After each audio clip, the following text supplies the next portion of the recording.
Hello po. Hello po sa inyong lahat. Isang magandang umaga po sa inyong lahat. Good morning po. Ngayon po ay 7 ng Enero 2026 anyo. At ang oras po ngayon dito sa Los Angeles, California ay alas 6:30 ng umaga. Araw po ngayon ng Miyerkules. At nais ko po mag-vlog mga kababayan, mga minamahal, patungkol po dito sa sinabi ni Chavit Singson na yung 40 years is the new beginning. Yan po. At according to the Bible daw, yun ang sinabi niya. According to the Bible,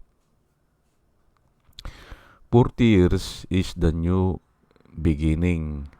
Sabi ni Chavit Singson. At sinabi pa niya na from 1986 until now, 2026 is 40 years. Yan nung napatalsik si yung tatay, yung si matandang Marcos, nung napatalsik. 1986 po yan February 1986. At ngayon ay 40 years, ay ito daw si Bongbong Marcos ay sang-ayon sa kanya ay mapapatalsik. Yan po. At yan po ang sasagutin natin na aywan ko kung saan siya kumuha niyan. Wala namang ganyan na nakasulat. Ngayon ay parang nagiging si Senator Peter Cayetano na rin ito hindi ba? Pinipilit na iuugnay yung Biblia. Kung ano man ang nangyayari o ano man ang kapaligiran ay iuugnay sa Biblia. Ay nag-research po ako agad patungkol dyan sa 40 years. Alam ko marami yan o 40 days o number na 40. Kung totoo ba yan na talagang that is the time of the beginning, ay malabo po malabo. Pero mayroon talaga mga ganyan, mga 40 years. Ako po ay pinag-aralan ko yung Biblia Siguro, pwede pa sabihin niya 49 years o 50 years. Kasi mayroon sila sa Israel po, mayroon nung year of the Jubilee. Na kung saan, after 49 years o 50 years nga mayroon silang festival. Kasi nga, yung pagkakautang o yung pagkakasangla ng lupa nila ay nababaliwala na yun. Yun po utos po ng Diyos yun. Kung may utang after 50 years ay patawarin mo na. Ayan po kung may lupa na nakasangla ay after 50 years patawarin mo na. Yun po at sineselebrate po nila yan. Year of the Jubilee ang tawag nila dyan. Hindi po 40 years, 50 years po. At ang alam ko, pati sa mga lupa po yung pinapahinga din ang lupa Opo, pinapahinga. Hindi nila tinataniman. Opo, mayroong ganun. Pero nga ay magbibigay tayo ng mga Bible verse. Marami po ito, kaya lang 4 lang po itong kinuha ko para maintindihan natin. Opo, na malayo o walang ganyan direkta na pagkasalita. Opo. At ito na po ibibigay ko po yung mga Bible verse na kung saan ay mayroong 40 na salita. Ito po ay nasa Genesis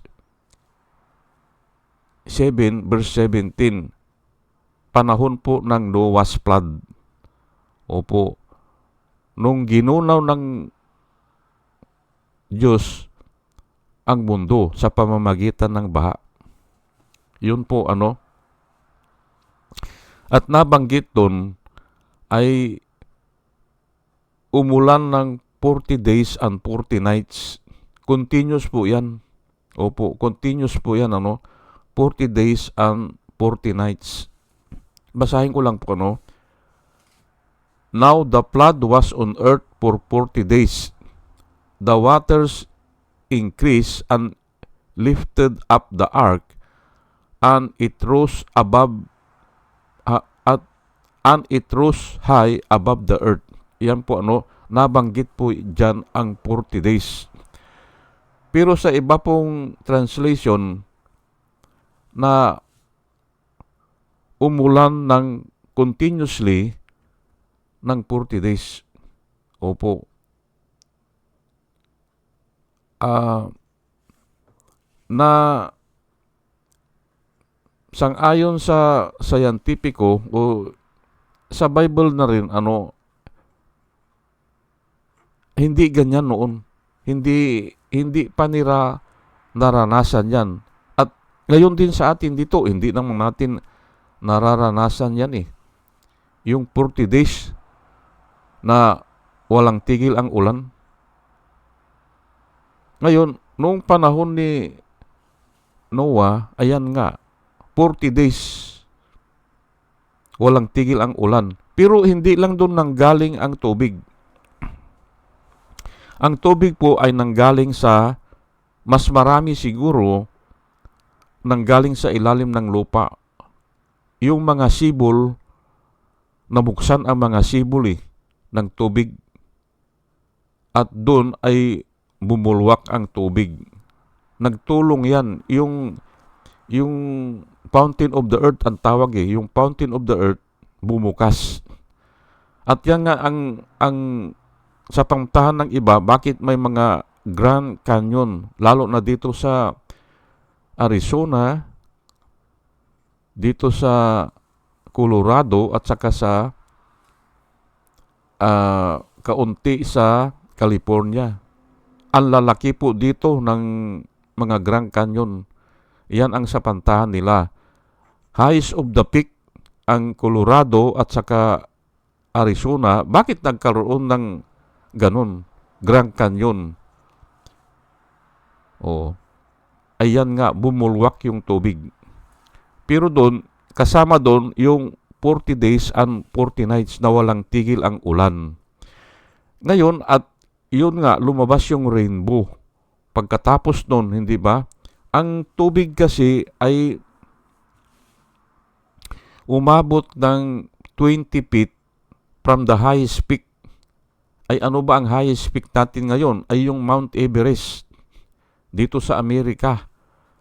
20 feet noon, naandun ang tubig. Lubog lahat. And it prevailed for 150 days. Ayan po 150 days. Kaya wala po mabubuhay Wala. Maliban doon sa pamilya ni Noah. Ayan po at lumabas yung rainbow pagkatapos noon as a covenant, sabi niya, as a sign of the covenant kay Noah at saka sa Diyos, na hindi na niya muling gugunawin ang mundo sa pamamagitan ng baha. Yan po makikita natin pag umuumbon o umuulan-ulan ay lumalabas ang rainbow. Yan po dati yan, wala yan. Dati yan, nung panahon ni Noah. Lumabas lang yan kasi nga binagong ang atmosphere. Binago ng Panginoon yung atmosphere. Pero hindi na natin i-discuss yan. Punta na ngayon tayo dito sa pangalawa. Itataas ko lang po Ayan, Joshua 5:6. Ito naman ay patungkol doon sa mga Israel na kung saan ay lumabas sila ng Ehipto, ay nagwander sila sa desert ng 40 years. Ayan po They wandered in the desert for 40 years. Samantalang ang layo lang mga 150 miles lang yan Opo. Pero they wandered in the desert for 40 years because of their unbelief. Yan po, pinarusahan sila ng Panginoon. Ayaw nilang maniwala na yun nga, mayroong lupang pangako o makukuha nila yung lupang pangako, puro sila reklamo. Ayun, yung umalis ng Ehipto na 20 years ang above, namatay. Maliban doon kay Joshua at saka yung isang naniwala. Ewan ko si Caleb ata yun. 20 years and above, patay yan sa desierto. Nangamatay sila. Nabuwal sila sa desierto. Kasi nga, ay simple kung 60 years old na sila, hindi ba? O nangamatay yon because of their unbelief. At ang nakapasok lang sa lupang pangako ay yung mga 20 years and below nung umalis sila sa Ehipto. Ayan po for the children of Israel, Joshua 5:6 walk 40 years in the wilderness till all the people who were men of war who came out of Egypt were consumed because they did not obey the voice of the Lord, to whom the Lord swore that he would not show them the land which the Lord has sworn to their fathers that he would give us, a land of flowing with milk and honey. Ayan po hindi nakaabot o hindi nila nakita yung lupang pangako. Yung mga 20 years ang above, yung umalis doon sa Ehipto, nangamatay sila, nangabuwal sila sa desierto. Ay kung talagang tutuusin ay baka kwan lang yan mahigit lang 1 buwan daw lang yan kung lalakbayin ay pero 40 years sila naglakbay. Paikot-ikot lang sila. Ayan po ang masasabi ko patungkol dyan sa 40 years. New beginning ba yun? Hindi naman Parusa po yun Symbolizes punishment. O yung kastigo, kinakastigo sila. Hindi ba? Hindi po new beginning. Hindi po. Is a sign of more on yun nga, discipline. Hindi ba? O dinidisiplina sila ng Panginoon. O tinuturuan sila. Ayan po Now, yung susunod natin, pangatlo, Luke 4, verse 2 hanggang 3. Patungkol naman dito ito sa doon sa nag-ayuno o nag-fasting o hindi kumain si Jesus Christ ng 40 days and 40 nights. Ayan po, hindi ba? Ito, babasahin ko lang Then Jesus Christ, Jesus, being filled with the Holy Spirit, returned to the Jordan and was led by the Spirit into the wilderness, being tempted for 40 days by the devil. Ayan po, sinabi 40 days by the devil.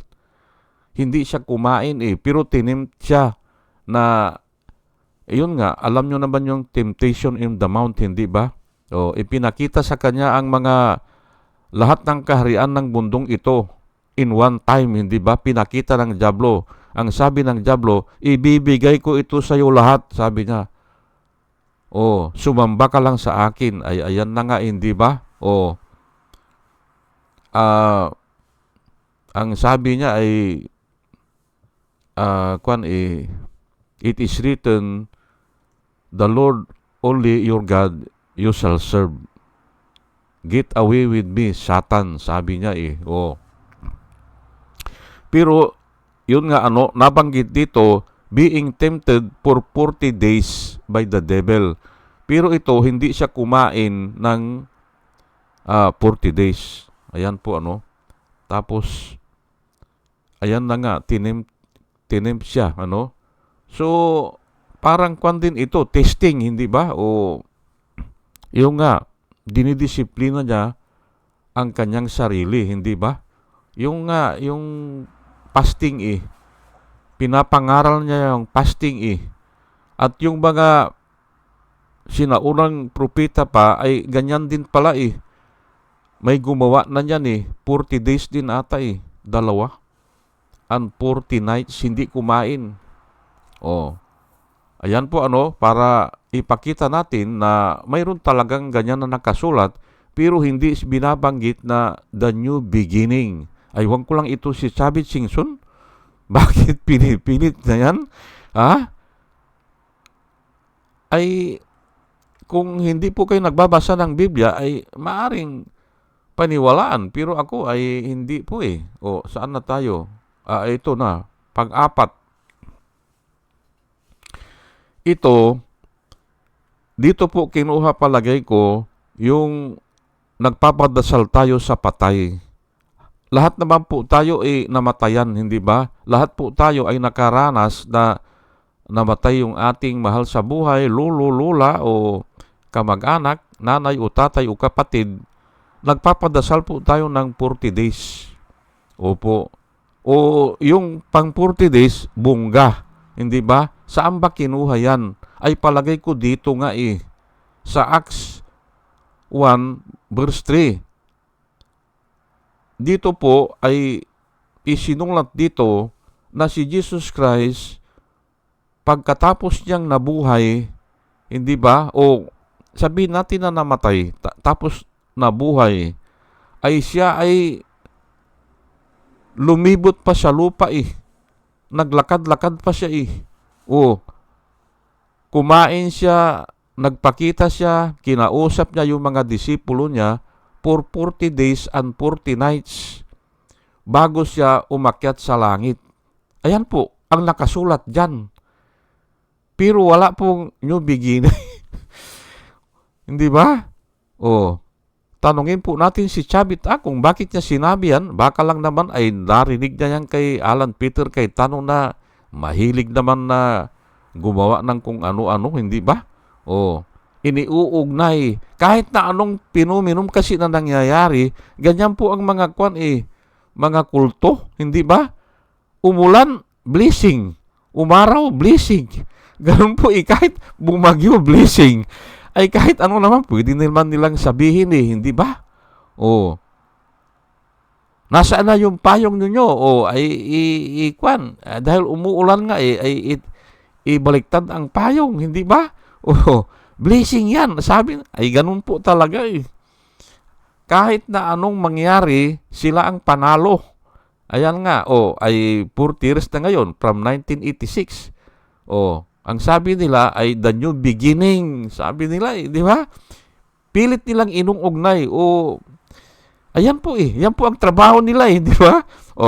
Ay ito po basahin po natin na kung saan ay ni-record po na si Jesus Christ ay bago umakyat sa langit ay 40 days at saka 40 nights siya na nakihalubilo sa mga tao.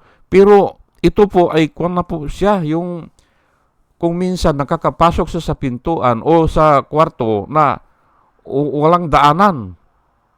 Yun po at nakarecord din na kumakain naman siya ng pagkain o nahawakan siya ni Thomas, hindi ba? O nakausap nila yung 40 days at saka 40 nights. Opo, bago siya nag-ascend, iniangat siya. Nawala siya ng gravity, hindi ba? Yan po ang kinakanta natin, hindi ba? Lost gravitation, hindi ba? Sa rapture, hindi ba? Sa rapture, mawawala ang gravitation. Aangat ang tao. Yung maliligtas lang naman. Di ba? yung maliligtas. Iaangat ayan po, ay basahin na lang po natin, hindi ba? Acts 1:3.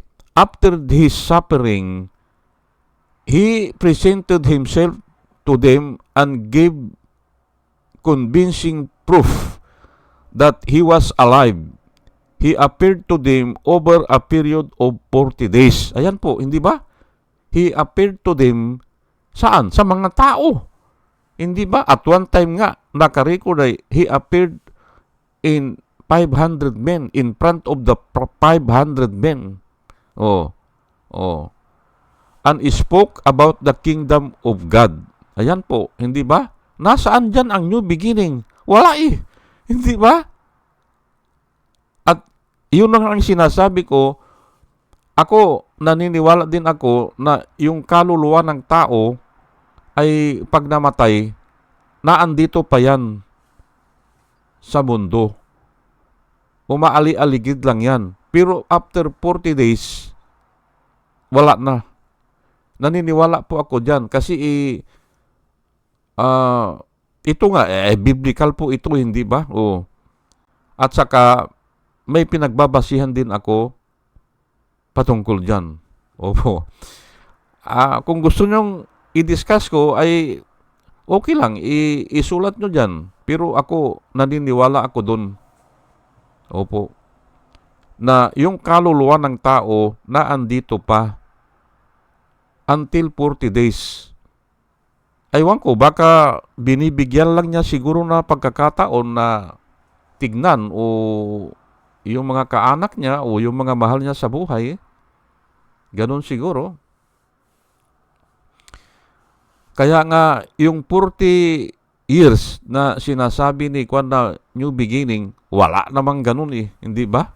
O, mga kwal lang yan, mga haka-haka lang nila. Opo. Na ang 40 years ay new beginning. Hindi ba? O sige po, at hanggang dito na lang po, at palagay ko ay may natutunan po tayo sa ating pakikinig at dalayan ko po sa Panginoon. Bago po ako mag-umpisa, mga kababayan, mga minamahal, ay sana sa ating pakikinig ay makasumpong tayo ng wisdom na nanggagaling sa Panginoon. At muli mga kababayan, mga minamahal, isang magandang umaga po sa inyong lahat at salamat po sa inyong pakikinig. Salamat po ng marami. Salamat po.